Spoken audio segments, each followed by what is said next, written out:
A'udzu billahi minasyaitonir rajim. Bismillahirrahmanirrahim. Assalamualaikum warahmatullahi wabarakatuh. Alhamdulillahi rabbil alamin wal 'aqibatu lil muttaqin wala 'udwana illa 'alal zalimin. Asyhadu an la ilaha illallah wahdahu la syarika lah wa asyhadu anna Muhammadan 'abduhu wa rasuluh la nabiyya wa la rasula ba'dah. Kaum muslimin, saudara-saudariku yang dimuliakan oleh Allah Subhanahu wa taala. Pada kesempatan yang baik ini kita akan membahas suatu tema, yaitu radikalisme. Radikal. Musuh Islam tidak akan pernah ridho dengan Islam. Orang-orang kafir, musuh Islam, tidak akan pernah ridho dan cinta terhadap kemajuan umat Islam. Allah mengatakan dalam Al-Quran surah Al-Baqarah ayat 120, "Walan tarda 'ankal yahudu walan nasara hatta tattabi'a millatahum." Dan orang-orang Yahudi, orang-orang Nasrani tidak akan pernah ridha terhadap kalian hai umat Islam sampai kalian itu mengikuti millah ataupun ajaran mereka. Berbagai cara, berbagai macam upaya dilakukan oleh orang-orang kafir. Untuk apa? Untuk menghancurkan Islam, untuk memojokkan Islam. Di antara cara yang digunakan oleh orang-orang kafir, yaitu dengan mengatakan Islam adalah agama yang radikal. Mengatakan ajaran Islam adalah ajaran yang radikal. Orang-orang Muslim adalah orang ataupun manusia yang berpaham radikalisme. Orang kafir mengatakan Islam adalah agama sarang teroris. Mereka mengatakan Islam adalah agama intoleran. Islam adalah agama yang ekstrim, agama yang keras. Ini barang lama. Ini produk lama. Ini lagu lama yang selalu digaung-gaungkan oleh orang-orang kafir. Kaum muslimin yang dimuliakan oleh Allah Subhanahu wa taala. Orang-orang yang beranggapan, orang-orang yang berasumsi bahwa Islam adalah agama yang radikal. Islam adalah agama yang keras. Islam adalah agama yang mengajarkan, yang mendidik untuk menjadi seorang teroris. Ini adalah doktrin-doktrin seperti ini membuat orang-orang benci dengan Islam, membuat orang-orang alergi dengan Islam, membuat orang-orang tidak suka, menjauh dari Islam. Doktrin semacam ini, paham semacam ini yang dilancarkan oleh orang-orang kafir membuat orang-orang manusia benci, alergi dengan Islam. Mengatakan Islam itu radikal, ini merupakan fitnah yang keji. Ini adalah tuduhan yang sangat kejam. Apa itu radikal? Apa itu radikal? Radikal itu berasal dari bahasa Latin yang asalnya adalah radix, yang berarti akar. Kata radikal, istilah radikal ini itu digunakan di akhir abad ke-18. Untuk apa? Untuk golongan radikal. Untuk gerakan radikal. Dalam sejarah, gerakan radikal ini itu bermula ataupun muncul di Britania Raya, Inggris. Yang mana mereka ingin reformasi, sistem pemilihan dilakukan dengan cara radikal. Dari istilah ataupun penjelasan definisi radikal yang sudah saya sebutkan, tidak ada menyinggung Islam. Kata radikal bukan berkaitan dengan agama. Rupanya radikal ini itu muncul dari aliran politik, dari orang-orang yang berkecimpung di dunia politik. Tidak ada kaitannya dengan agama. tidak ada kaitannya dengan Islam. Kata radikalisme tidak ada kaitannya dengan sejarah Islam. Tidak kita jumpai ini di kamus Islam. Tidak kita temukan dalam sejarah Islam. Kata radikal bukan berasal dari tokoh-tokoh Islam, bukan. Tetapi mengapa kata radikal justru dinisbatkan kepada Islam? Mengapa kata radikal dinisbatkan kepada orang-orang Islam? Padahal tidak ada korelasinya, tidak ada kaitannya antara radikal dengan Islam. Tidak ada. Kaum muslimin, saudara-saudariku yang dimuliakan oleh Allah Subhanahu wa taala. Tuduhan radikal untuk umat Islam, untuk agama Islam ini baru terjadi ketika tahun 1980-an.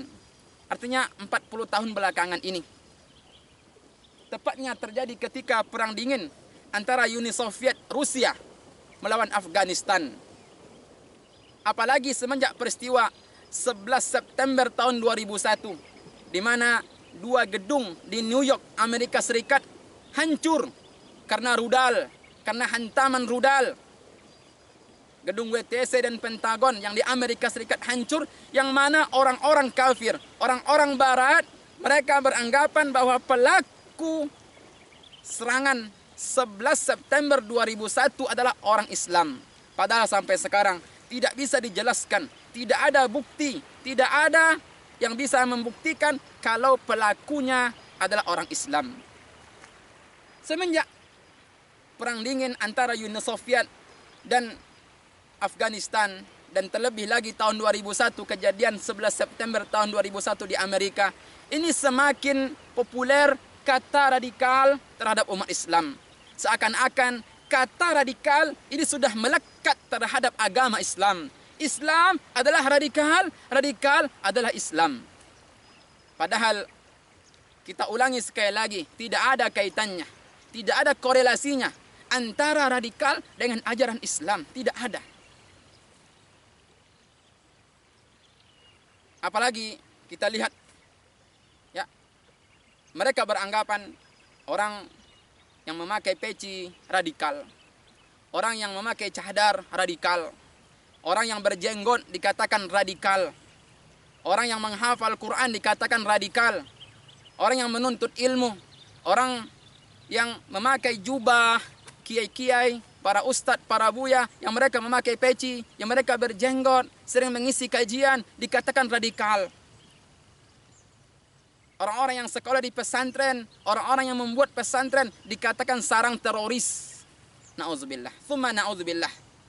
Dan bahkan yang membuat hati kita sedih, istilah radikal ini justru dikeluarkan ataupun muncul dari mulut orang Islam itu sendiri. Na'udzubillah, thumma na'udzubillah. Ini adalah doktrin yang sukses dari orang-orang kafir, yang mana mereka sudah berhasil memberikan doktrin ataupun paham bahwa Islam adalah radikal, sehingga orang Islam itu menganggap orang Islam sendiri adalah radikal. Apalagi baru-baru ini kita mendengar dari salah satu pejabat yang tinggi, yang mana dia mengatakan begitu banyak umat Islam ini yang berpaham radikal. Jamaah yang dimuliakan oleh Allah Subhanahu wa taala. Kita katakan Islam adalah agama kelembutan. Islam adalah agama kedamaian. Islam adalah agama yang menjunjung tinggi kesejukan, yang menjunjung tinggi kedamaian, agama yang rahmatan lil alamin. Ini Islam. Kita katakan Islam menentang yang namanya radikal. Islam membenci yang namanya permusuhan. Islam membenci yang namanya tindak kekerasan. Islam tidak suka yang namanya permusuhan. Islam membenci yang namanya pertumpahan darah. Islam adalah agama yang menjunjung tinggi al-asas kedamaian. Saya akan sebutkan tentang beberapa contoh dalam agama kita, beberapa hukum, beberapa syariat dalam agama kita yang menerangkan bahwa Islam itu adalah agama yang lembut, bukan agama yang radikal. Dalam sebuah hadis Nabi sallallahu alaihi wasallam bersabda, la yahillu li muslimin an yurawwi'a musliman. Tidak halal bagi seorang muslim untuk menakut-nakutin muslim yang lain. Hadis riwayat Abu Dawud. Dari hadis yang mulia ini dapat kita pahami bahwa menakut-nakutin orang saja tak boleh, walaupun tujuannya bercanda. Ya, meneror itu diharamkan dalam agama kita. Membuat orang gelisah, membuat orang takut, membuat tindakan teror, ya, membuat suatu berita-berita yang hoax, yang membuat orang risau, yang membuat orang takut, la yahil, tidak halal, tidak dibenarkan dalam agama kita jamaah. Bagaimana Islam dikatakan agama yang radikal, bagaimana Islam dikatakan agama yang keras, di saat agama kita, ajaran yang hak, berdasarkan hadis Nabi tadi, tidak boleh menakut-nakutin. Ya, artinya menerangkan, menjelaskan bahwa Islam adalah agama yang menjunjung tinggi yang namanya kedamaian. Ini contoh yang pertama. Contoh yang kedua, yang menerangkan bahwa Islam itu adalah agama yang damai, agama yang membenci tindak kekerasan, radikalisme. Allah Subhanahu wa taala mengatakan dalam Al-Qur'an, "Annahu man qatala nafsan bighairi nafsin aw fasadin fil ard faka'annama qatalan nasa jami'ah." Sesungguhnya orang-orang yang membunuh seseorang bukan karena orang itu membunuh yang lain, ya bukan karena kisos, dan juga bukan karena membuat kerusakan di muka bumi, bukan, dibunuh, maka hukuman orang yang membunuh tersebut itu dianggap telah membunuh seluruh manusia. Allahu Akbar. Tidak boleh sembarangan membunuh orang, kecuali ada had ataupun hukum yang jelas yang membolehkan membunuh seseorang, itu dengan kisos, dia mencuri, dia membunuh, maka boleh dibunuh. Tapi ketika orang itu tidak ada masalah, diharamkan untuk dibunuh. Sampai itu orang kafir, ada etika, ada kondisi-kondisi yang membolehkan untuk dibunuh. Jamaah yang berbahagia, bagaimana Islam dikatakan agama yang radikal di saat ya dilarangnya membunuh seorang jiwa. Islam adalah agama yang lembut, Islam adalah agama yang sejuk, Islam adalah agama yang menjunjung tinggi yang namanya rahmatan lil alamin. Ini contoh kedua. Contoh yang ketiga yang menerangkan bahwa Islam adalah agama yang lembut. Lihat konsep dakwah Nabi sallallahu alaihi wasallam. Dalam Al-Qur'an Allah mengatakan, "Ud'u ila sabili rabbika bil hikmati wal mau'izatil hasanah wajadilhum billati hiya ahsan." Hai Muhammad, ajaklah orang kepada jalan Rabbmu dengan apa? Dengan hikmah wal mau'izatil hasanah, dan dengan pengajaran yang baik. Allah mengatakan dalam Al-Qur'an untuk mengajak orang, mendakwahin orang kafir itu dengan cara hikmah, dengan pengajaran yang baik, bukan dengan cara keras. Ini konsep dakwah Nabi sallallahu alaihi wasallam.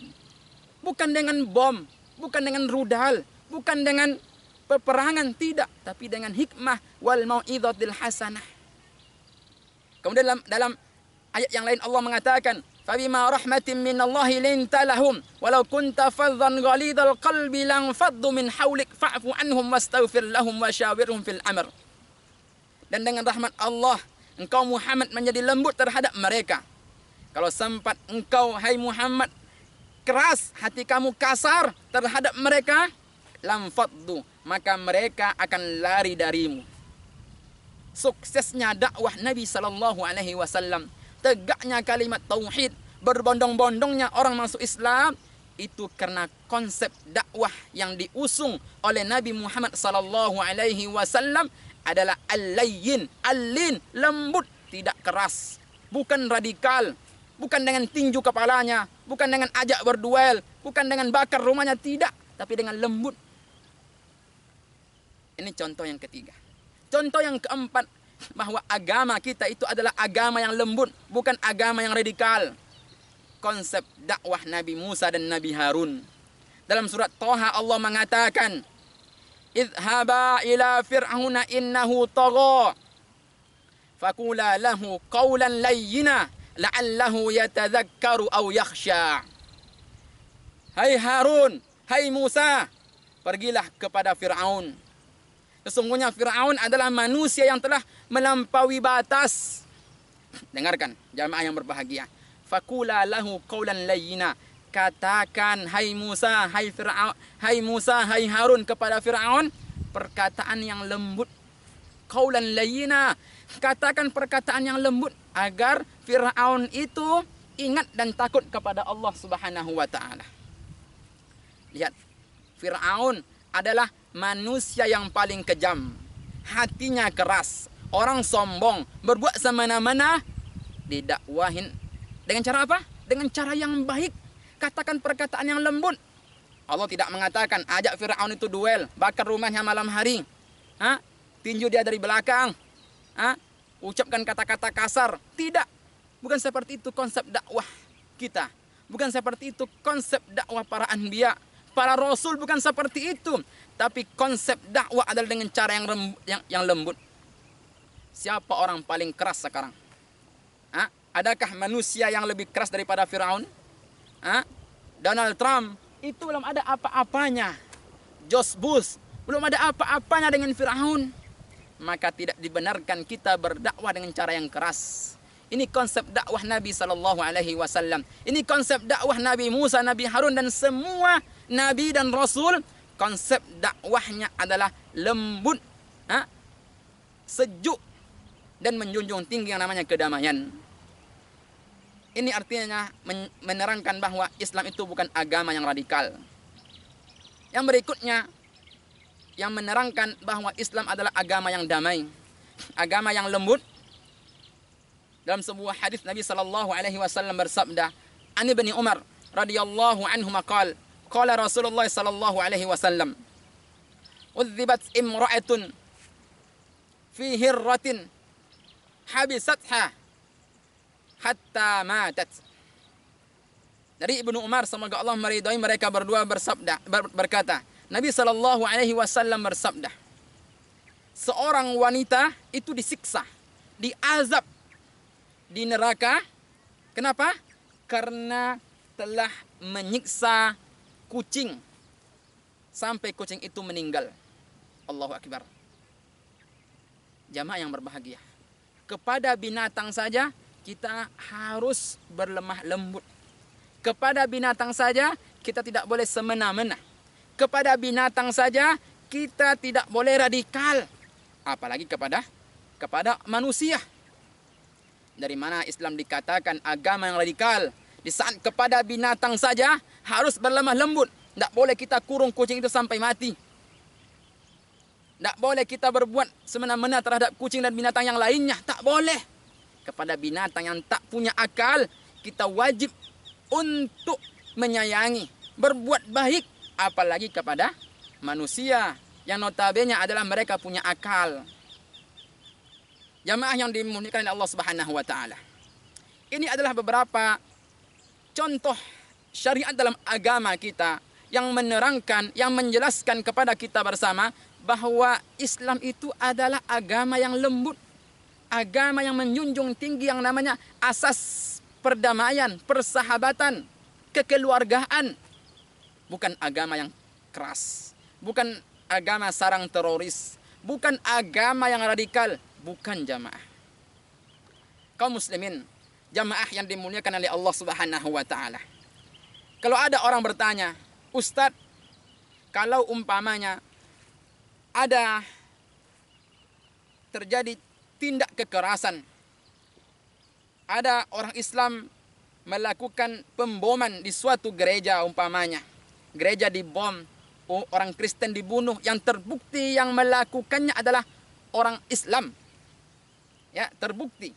Kita katakan, kalau ingin mengetahui ajaran Islam, jangan lihat kepada orangnya, tapi lihatlah kepada ajaran Islam tersebut. Kembalilah kepada Al-Quran. Lihat ajaran Al-Quran. Lihat ajaran Nabi SAW sesuai dengan pemahaman salafus saleh. Al-Quran, hadis harus pemahaman salafus saleh. Jangan pemahaman orang-orang khawarij. Jangan pemahaman orang-orang yang syiah. Syiah, jangan. Dia tidak bisa dipukul rata. Ketika seorang muslim melakukan tindak teror, berpaham radikal, tak boleh dipukul rata. Semua orang Islam radikal. Tidak. Memang tidak bisa dipungkiri. Ada orang-orang yang membom gereja, ya, yang dia berjenggot, celananya cingkrang, istrinya bercadar, ada. Tapi itu hanya oknum. Mungkin karena kekurangannya, karena kebodohannya, mungkin bisa jadi karena kezaliman pemerintah terhadap dirinya, ketidakadilan hukuman yang ada di negeri ini sehingga dia berbuat radikal, berbuat seperti itu. Tapi kita katakan tindakan yang seperti itu salah. Artinya jangan sampai kita memukul rata semua umat Islam. Umpamanya ada orang Indonesia maling di luar negeri. Apakah langsung kita menyimpulkan seluruh orang Indonesia maling? Tidak.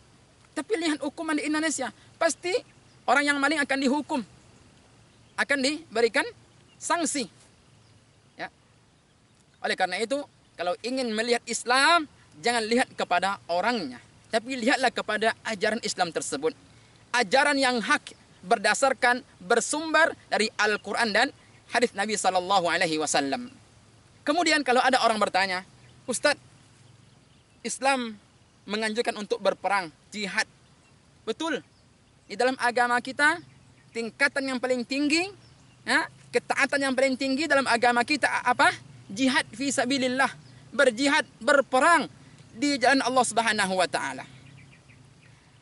Kalau ada orang beranggapan, mengapa Islam di dalam agama Islam ada berperang? Bukankah dengan berperang itu menunjukkan Islam itu keras, Islam itu radikal? Kita katakan jamaah, asas dakwah dalam Islam adalah kedamaian. Bahkan Nabi SAW bersabda, La tatamannau liqa'a aduwillah, La tatamannau liqa'al adu, Wasalullah al-afiyah, Fa'idha lakitumuhum fasbiru. Jangan kalian berangan-angan bertemu dengan musuh, kata Nabi. Artinya jangan berangan-angan ingin berperang. Ya. Dan mintalah kepada Allah al-afiyah, keselamatan. Tapi kalau kalian berperang, bertemu dengan musuh, kalian diserang, maka bersabarlah. Artinya apa? Asas dakwah di dalam agama kita itu awalnya adalah kedamaian, sebagaimana hadis Nabi SAW.